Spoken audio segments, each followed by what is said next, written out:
Our sound is on. We are live. Good morning, Greg. I got Noah out there to tell us if we sound all right. Oh man, what a fun slate.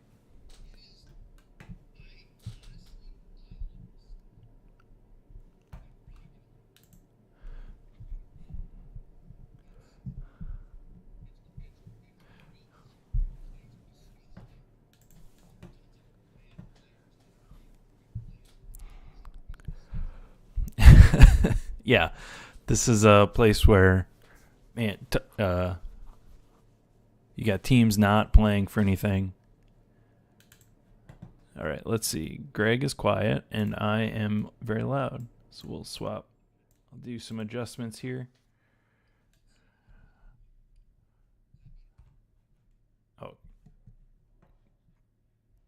Oh man, no. Greg, are you there? Oh my god, he's there. Hold on. Oh my god, I hate this.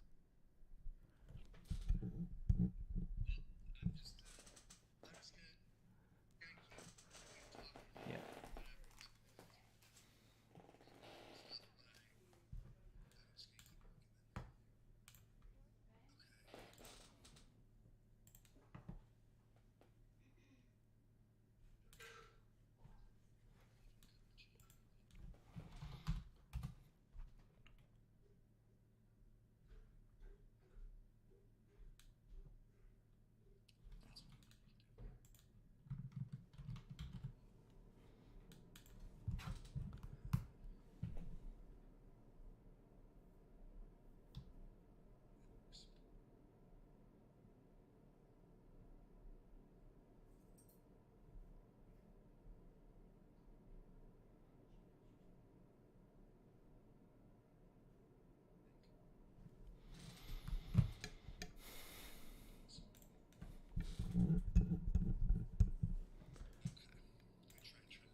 All right, I'm gonna give you a boost here in the audio too.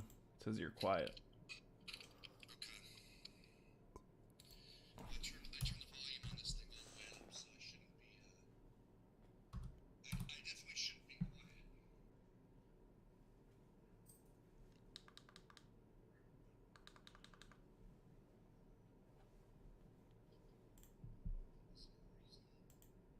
Yeah, I don't think it's on your end again.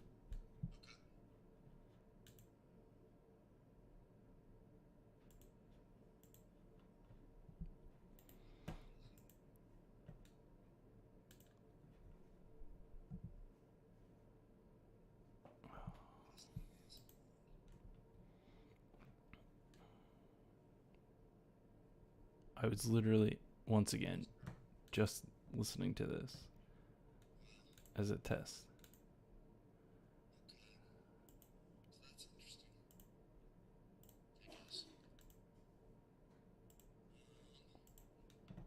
You are very quiet. Oh my god.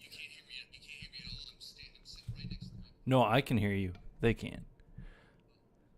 You don't need to worry about it. It's the same.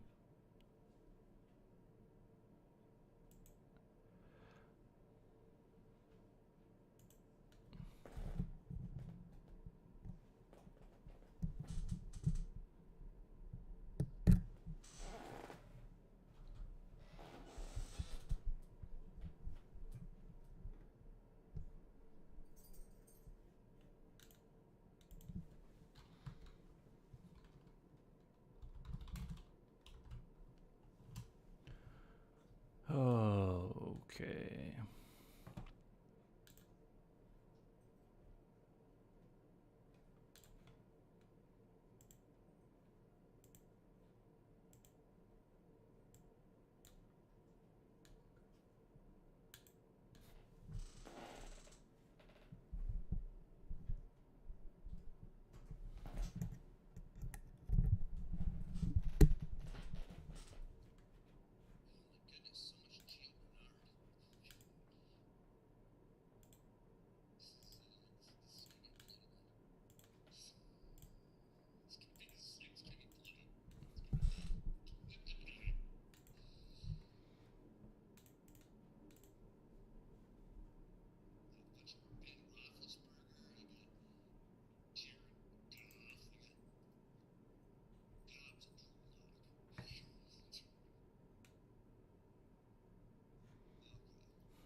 No.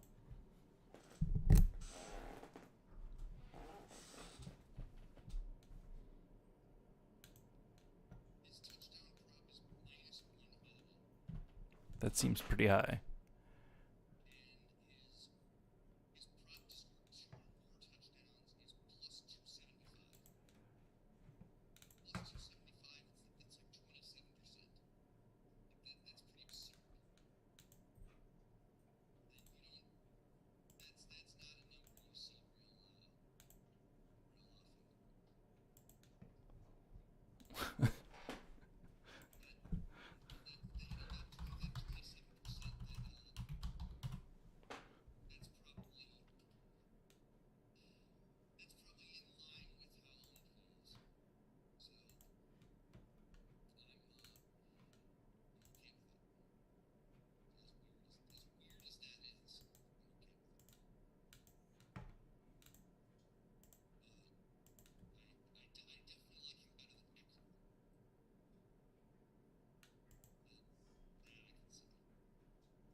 That's pretty terrifying.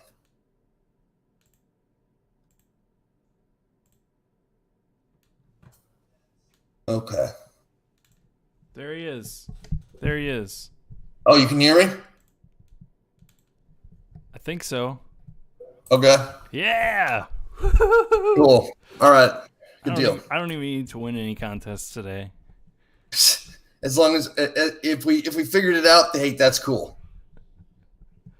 All right. So what's up, everybody? So how do you want to start? All right.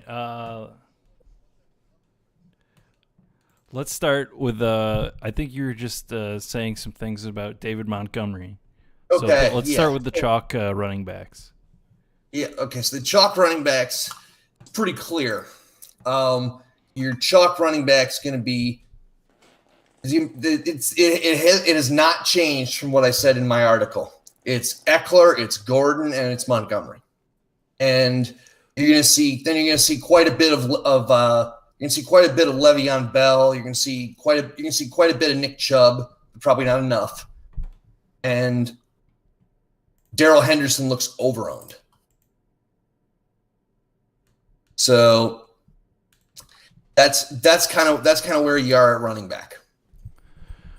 All right, so you were just telling me something silly about David Montgomery's touchdown props also. Okay. I was playing with the audio. So David Montgomery, his touchdown prop, and if you don't know what that is, it's the odds that you get. It's the odd that you're given when you bet on him to score a touchdown. His touchdown prop is minus 180. That effectively means that has a 65% chance to score a touchdown. That's really high. And his prop to score 2 or more touchdowns is plus 275. And that's 27% odds, which that's also absurdly high, meaning and the point that I'm making is you don't see those odds real often. Like, there's a really good chance that David Montgomery is going to score at least once. And there is a really good chance that he's going to have over 100 yards as well, because his rushing prop is 85.5. And his receiving prop is 25.5. So if you just extrapolate that with the catches that they're projecting, you have 25 receiving yards. The over-under on catches is 4.5. So if you give him 4 catches and 25 yards, it's 6.5 points. You give him 1 touchdown, that's 12 points. If you give him 80 yards, that's 20 right there. Yeah, and he's projecting similar to that, even outside of the Vegas stuff.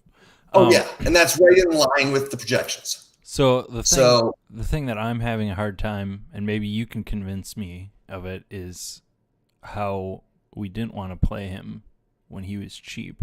And is it just consistency that he's had, the workload? I mean, part of it is context. Just the context of the slate. Everything from price to talent level, everything is viewed in the context of the slate that it's played on. Right. And this is a slate. This is probably going to be a low scoring slate. We probably are not going to see a huge amount of high scoring players here. David Montgomery is a guy that probably has the most guaranteed volume of any running back on the board. And I don't think that's an exaggeration either. All right. From the chat, Gustavo wants to know if you have any Melvin Gordon love then. So you like Montgomery. I'm not as high on the other two guys. Gordon, let me see here. Is Royce Freeman active or not? That's what I want to see. Because that's really going to matter. If Royce Freeman is active, I am not a huge Melvin Gordon fan. We have not seen the Broncos this year really entirely commit to one back, with the exception of one game, the Jets game. And I know Lindsey missed that game. Okay. And yeah, so maybe I was wrong. So it was the Jets game and the Steelers game. Regardless, I think Gordon is fine. The Denver stack is just so cheap. Yeah. Like it's so cheap, and it leverages you against both Eckler and Gordon. It's just, and I get to offload a ton of ownership. It's just like, I totally get the Melvin Gordon plug and play thing, but I'm just not doing it. Like that's just where I'm going to look for my advantage today. First round exit says Henderson Jr. looks like bad chalk. Okay, so I guess we need to discuss Sean McVay and Malcolm Brown disease. Sean has been doing so well not playing Malcolm Brown. I'm so proud of him. But like a bad cigarette habit, I think it's coming back today. I think McVay is going to play Malcolm Brown. I also don't think that. I don't think you necessarily need to play Henderson. Like, I don't want to play a cheap running back today. If I'm going to play a cheap running back today, it's definitely going to be Gio Bernard. Definitely. And that feels awful, but I mean, let's see, he had 25 carries last week. Right. Yeah, and everyone's playing. Look at all the work. Everyone's playing T. Higgins from this game. I know someone in our chat this morning on Discord asked why, or if we had any interest in Gio, and his ownership looks like he's going to be about 10% based on what I last looked at.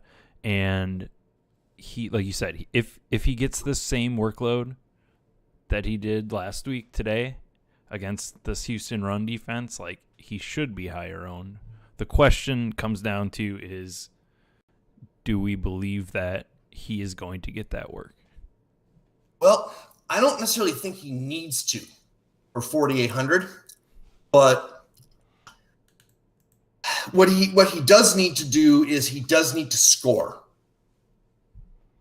If he scores, then he's going to be in good shape. We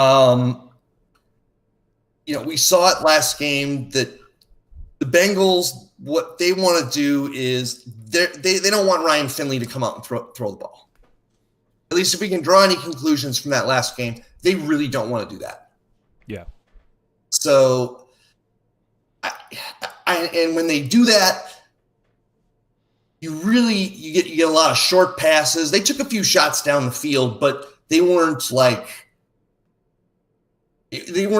voluminous in number. There was a few of them, but not a lot. So it looks to me like he's underowned. That's just my opinion. I think Gio Bernard is probably underowned for the volume he's going to get. I mean, his rushing prop isn't great. It's 47.5.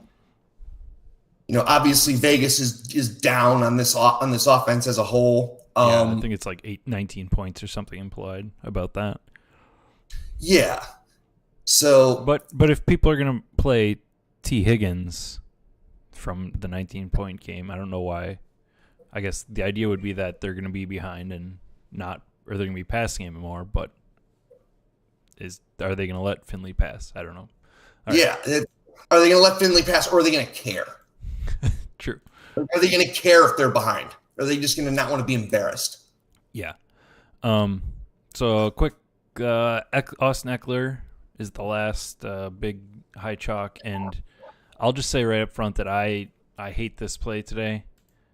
He got, 13 attempts and 4 targets the last game, but it seems like they have no reason to play him. Same thing with their wide receivers. I know you like this game as a game stack, but more stacking Denver and coming back with a receiver on the Chargers side. What do you think about Eckler first before we jump into maybe building this game stack? I think Eckler brings a lot of ownership. As I said in my article, and I kind of feel the same way, he doesn't have any goal line equity. He's a platoon back. He doesn't play in short yardage. He's heavily reliant on targets. And while they're down Keenan Allen, and that's a big target void, it's not like they run the same routes.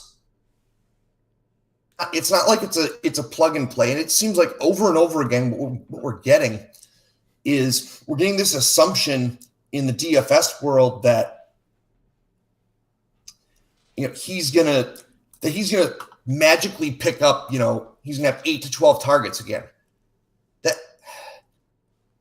That happened because they were way behind. What are the odds that they're gonna be way behind to Denver? Yeah. Yeah, and I just he's still sort of coming off a few injuries, a few different ones.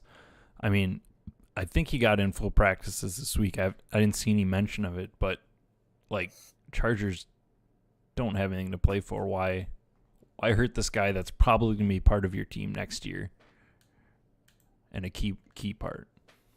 Yeah. That's just theory. I don't know. If anybody cares, if anybody cares, and I don't know if they do, the Bengals are listing Alex Erickson as starting for Tyler Boyd. So just if anybody cares. I really don't. But all right. So should we start on your favorite stack of the day? Oh yeah. The favorite stack to hate. I love you from Drew Lock. All right, let's talk through this love of Drew Lock that you have. Oh. I think it's just because it's cheap, right? Yeah, pretty much.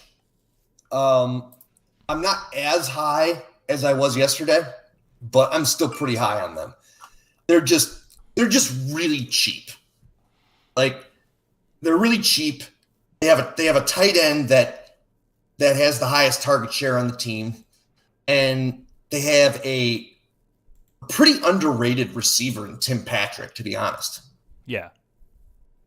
And they're facing this Chargers team that has just been shredded by everybody.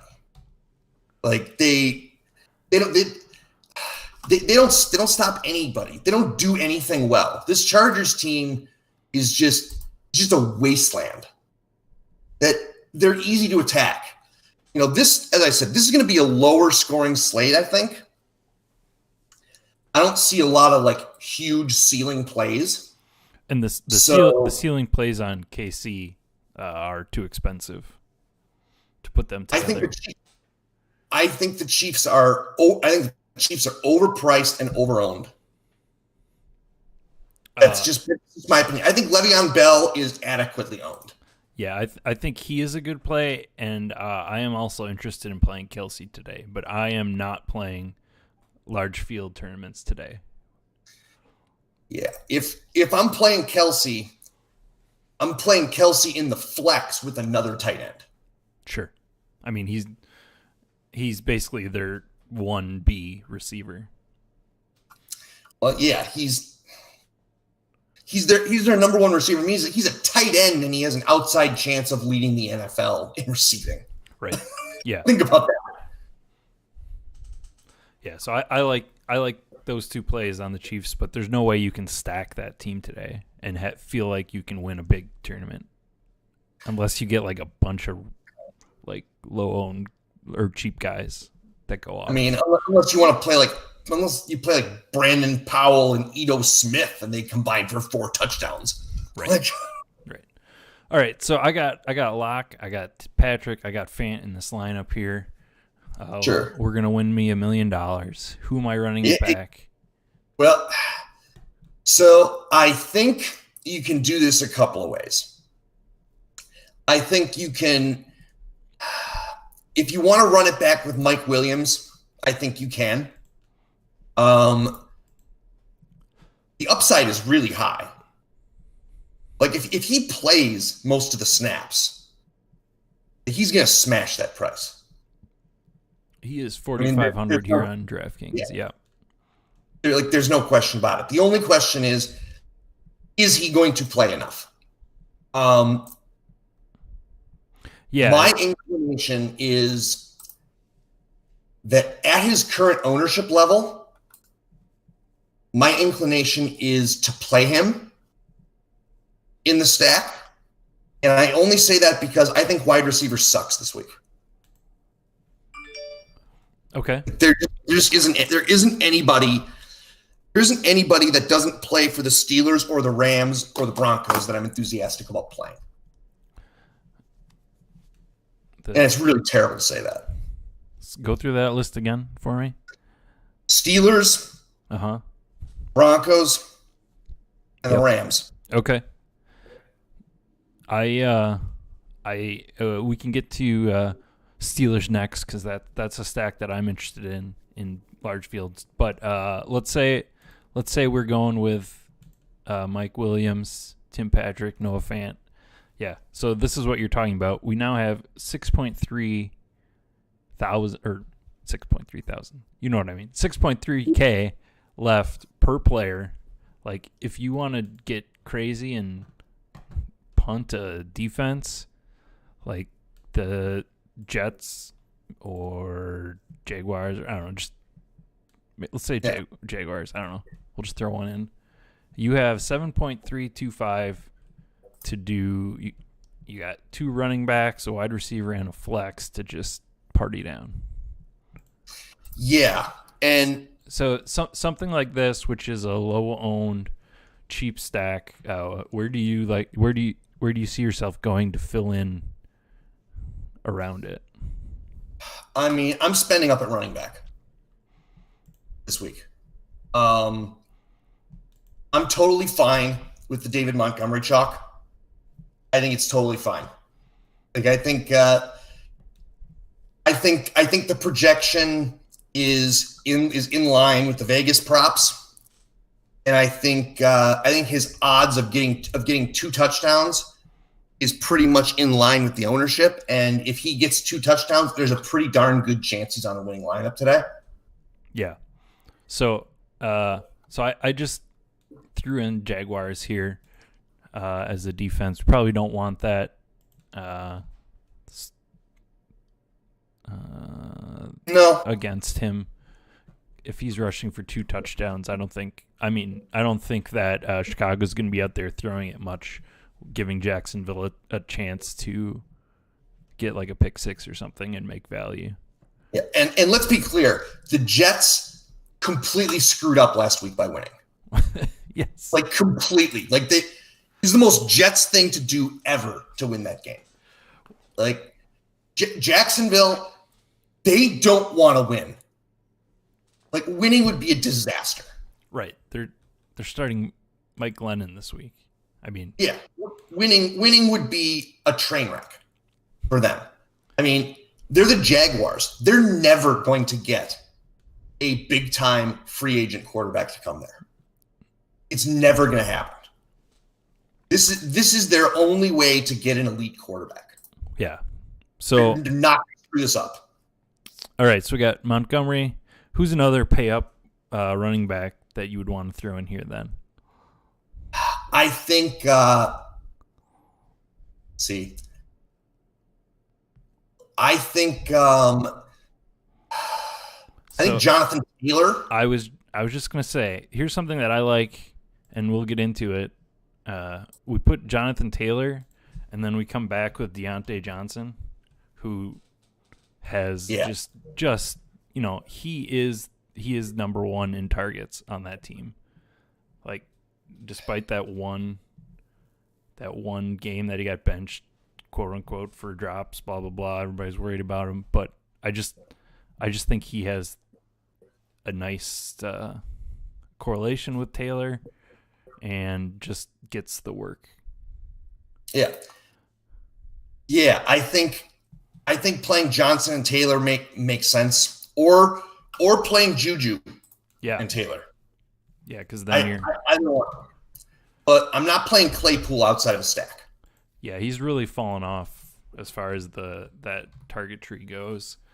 Juju, it seems like they use Juju more as just a big receiver rather than an explosive whatever guy. I don't know. I'll be honest, I don't actually know a ton about that sort of stuff in football. I'm just here for the DFS. But yeah, he is more of a. We'll leave it at this. Juju has good. He has good touchdown equity. Sure. Okay. Like that. I think that's the way that I would put it. Yeah, and then I mean, you pick a cheap defense. You got a flex spot and defensive spot in a lineup like this that you can do a lot with. Yeah. And if you feel like Austin Eckler is worth it today, you can play him in a coming back from a Denver stack. I think. Yeah, you can. I'm doing it a lot. Okay. But just to be clear. Like I don't like Austin Eckler. I don't think it's particularly good chalk, but this game is a 3-point spread, so it probably needs to get up in pace. And if it gets up in pace, you're probably going to see some short passes to Austin Eckler here. Yeah. That's probably going to happen. That leaves you 2 wide receiver slots, which, I don't know, tell me what you think about this. This is another thing. Going to that Rams-Seattle game and paying up for like Metcalf and Woods in the same lineup. Yeah. As a secondary correlation. Yeah. Full disclosure, though. Yes. I don't like anybody in Seattle. All right. Like in my Ram stacks, I want to play nobody. Why is that? There's too many guys. Like, there's too many guys. Tyler Lockett is pretty clearly hurt. I mean, he has not been good. And Metcalf is 7,800. I mean, he's a good play. Don't get me wrong. that's really not the price tier that I'm shopping in at wide receiver. All right, that's fair. What tier is that then? Oh, anything above Robert Woods, I'm just kind of sketchy on. Yeah, you have Tyreek Hill, who is questionable. I think he's playing. Yeah. There's no. The question is how much he plays in a game like today. I mean, I don't think Kansas City really has a tendency to rest people, but you got to wonder how much they'll need him today against Atlanta.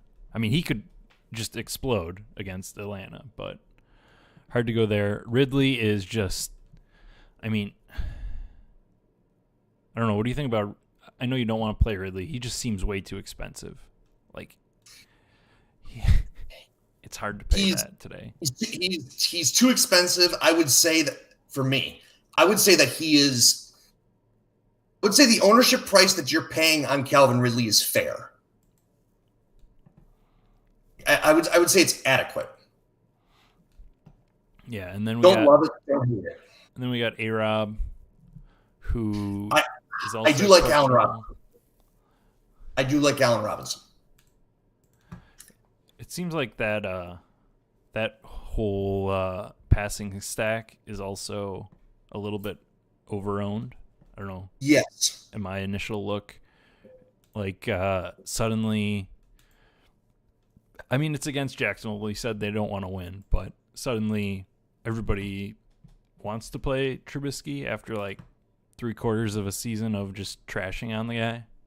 And context is important here against Jacksonville, but he's getting like ownership levels to Mahomes from what I saw. Yeah, it's a little nutty. That's the stack that everybody wants to play. Is they want to play Mahomes, they want to play Hill or Kelsey, and they want to play Ridley. Like those are the three guys people want to play. So I just have a hard time with it. Yeah, I think if I wanted to do something, I'd put some Russell Gage over from that Atlanta side. I mean, the one play I'll mention from that game, and I'm just going to mention it in passing. I don't have a lot of it. I think you can play Hardman in like the Millie Maker. Like I think that's a reasonable massive field tournament play is to play Hardman. Yeah, like you're in for 1 or 10 targets. Yeah, you don't know. And let me put this in context. I think Hardman's terrible. Like from a real football perspective, I think he sucks. You know, he's the guy that everybody wants to be good, and he's just not. Let's see. We have just runs through some news here quick. Tyreek Hill is active. Mark Ingram is healthy scratch again this week. And let's see. 2 more Browns players are out. Let's check that. What about the dog pound? Did they get COVID? Let's see.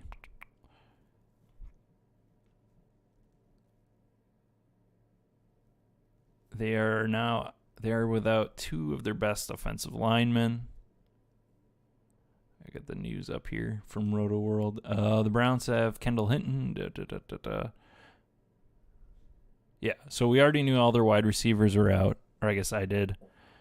And tackle Jedrick Willis and guard Wyatt Teller are also both out.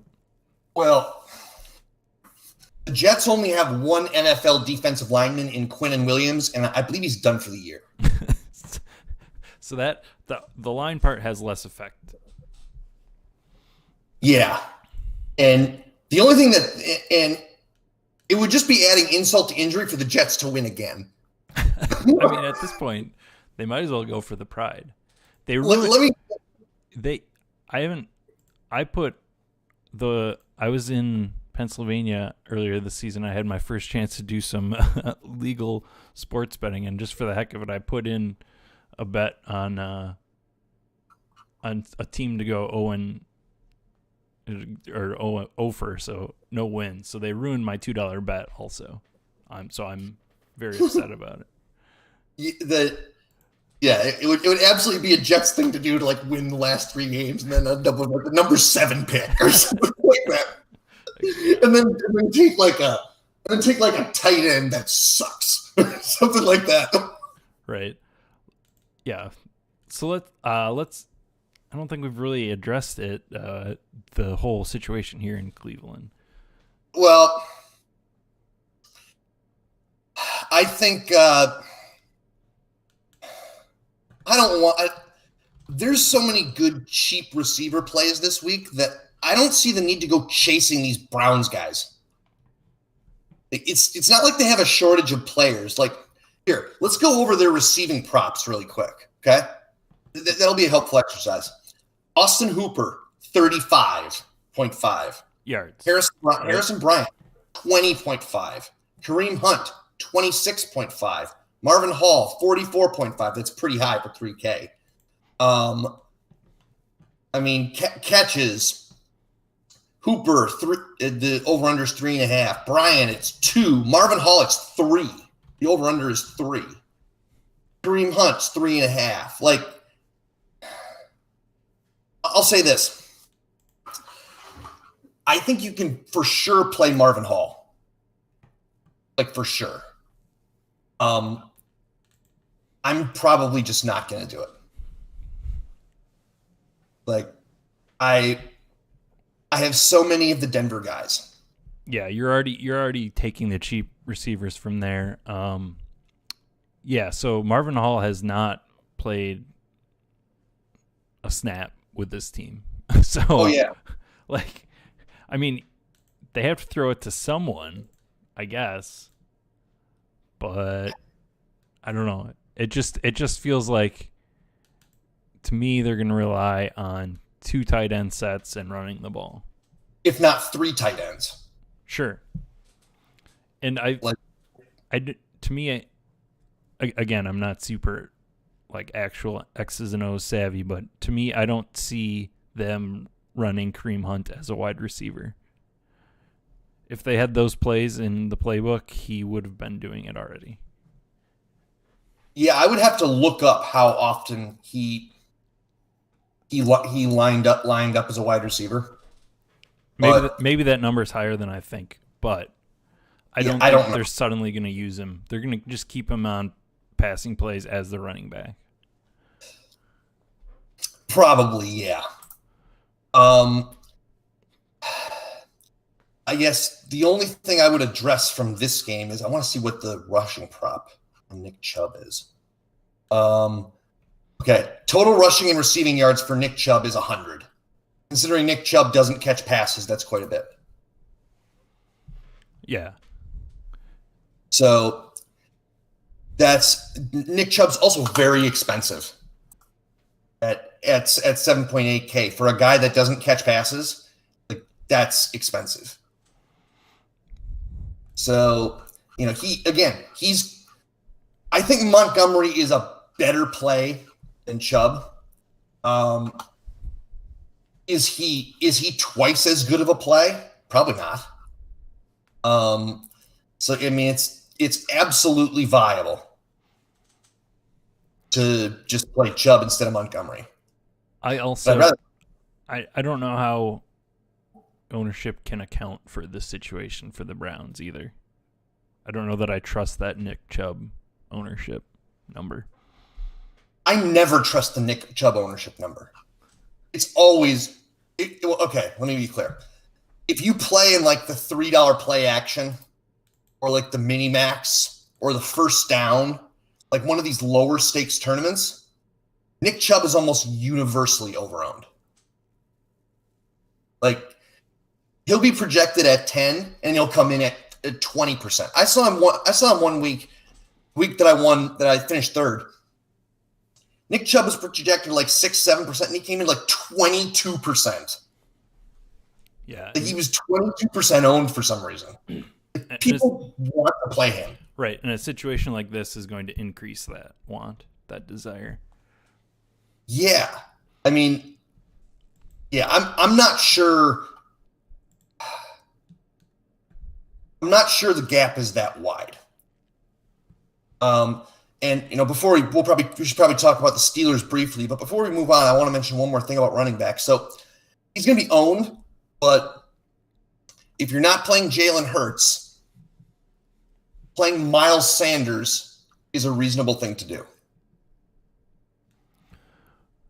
Let me pull Sanders up here. All right, we got. He's expensive. Yeah, he's he's getting double-digit attempts. He's getting 2 to 5 targets. Yeah, it's just a matter of if he's scoring, then Jalen Hurts is not. Yeah. And a lot of people are going to be running. Actually, since we're here, a lot of people are going to be running Hurts by himself today, which I don't like to do. I'm thinking about it in the hundo that I'm playing today.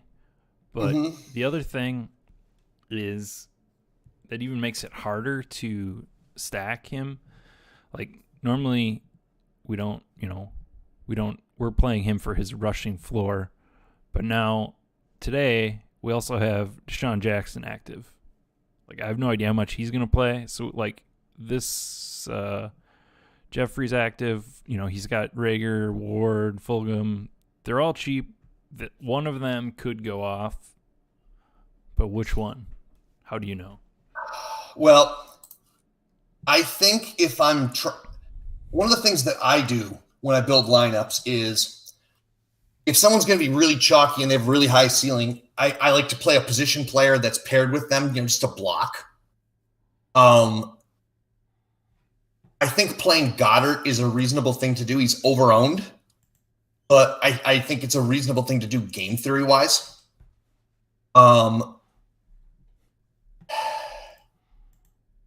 As far as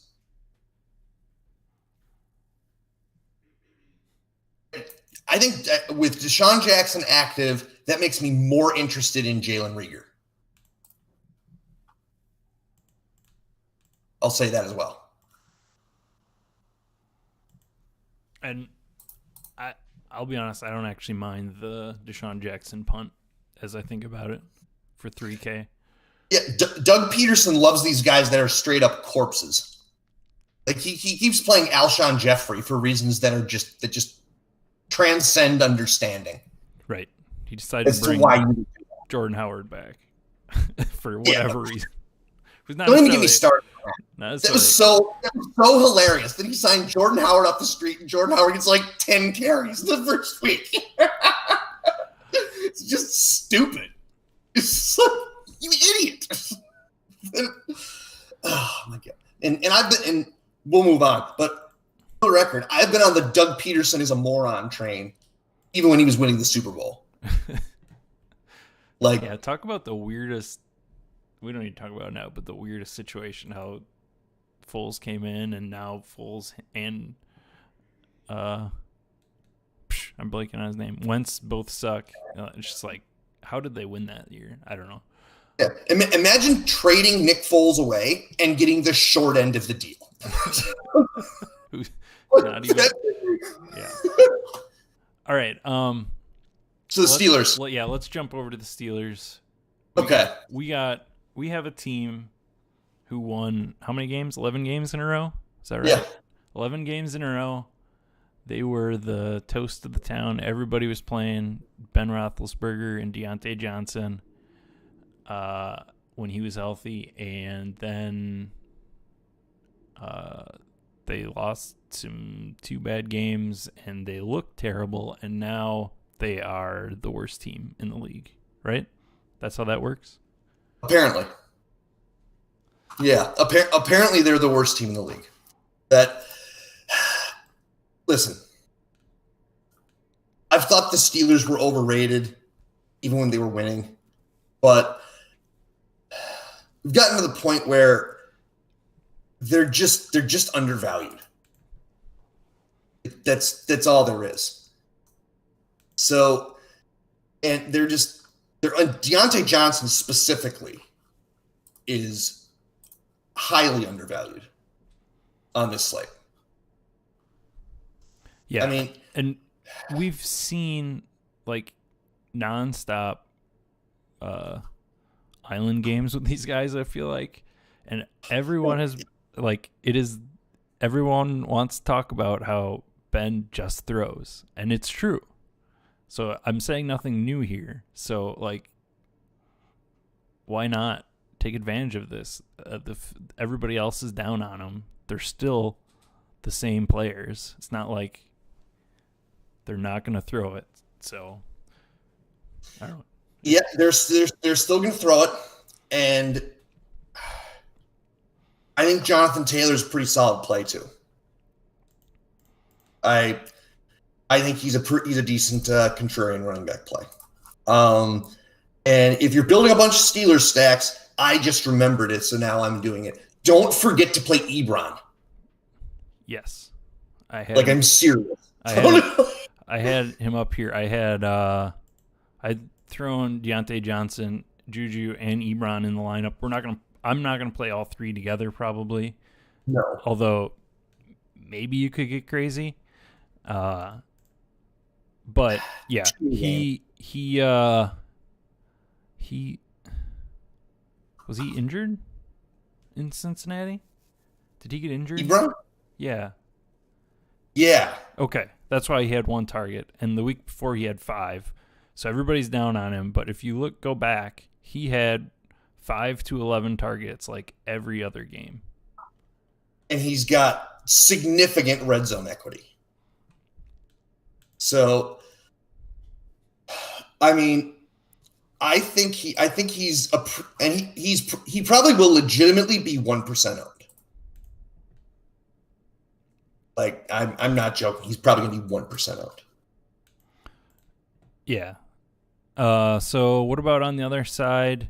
I know we have been on the T.Y. Hilton train for a while. You think you go back there as a run back if you want to play this Pittsburgh stack? You don't want to play Taylor, sure. But I don't want to play 3 wide receivers from this game. Let me put it that way. Okay.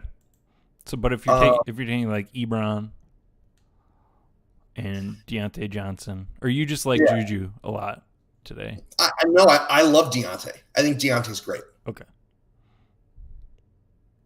So yeah, some combination of Ebron, Johnson, and Juju, and then probably Taylor, or if you want to get even crazier, Hilton. Yeah, I've been an advocate all year of attacking these variant target trees with a huge number of lineups when they're in good spots, but I think this is just not one of those spots. Okay, so you're just mostly liking the Taylor play. That's fine. Yeah, you could play Nyheim Hines also if you wanted. Like, I don't think it better be a 6-figure field, but you can play him, I think. All right. For those of you in the chat, as we wrap up here, throw any last-minute questions that you might have. If you're a member of the site, I see Noah just updated his the stacks portion of the website, so go check that out. If you're not a member of the site, we are the DFS Academy, and you can see our website there, thedfsacademy.com. $10 a month gets you access to everything that we offer. $3 just to try it out for a week, and we've got, we're still doing NFL stuff. We've got NBA stuff rolling out as that gets kicking off. And I think we still got, I haven't looked at the CSGO channel in a while. I think CSGO is still going on, and League of Legends, we've had some discussion in the chat. So yeah, come check it out. And any other game here before we check out here and go finish up our own lineups? I will address it. On the noon slate, like the 6-gamer. Yep. I like the Ryan Finley stack. All right. I think you can do it. I would much rather play the Steelers, but I think on that slate you can do it. Yeah, and I feel like if you want to play T. Higgins, the best thing is in a stack there. Yeah, in a double stack with like unowned AJ Green and unknown Ryan Finley. Yeah, like I think that. I mean, it's probably a reasonable thing to do. Yeah. Let's see. So then you throw like you can throw Lev Bell in and Kelsey.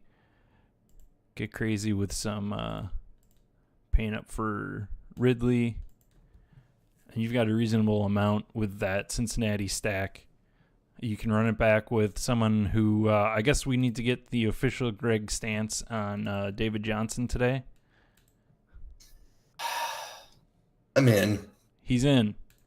I'm in on David Johnson. So we run back that Cincinnati stack with David Johnson. Yeah, sure. If you're playing a Ryan Finley stack, that's the way to play David Johnson. I mean, I'm so far down on these Texans running backs. I finally got a good week out of them last week. I just want to take what money I got out of it and run. And just be done. But to be clear, you are going to play him this week. Oh, yeah. I'm going to play him, but I am higher on Bernard. All right. Okay, so that's an interesting large field noon only stack that we can maybe play, and you can still fit in some KC chalk around it. All right, well, I think we got no questions, so we're gonna cut it off there. Thank you, Greg, for joining me again, and thank you everybody for listening. Yep, everybody, peace out. Goodbye.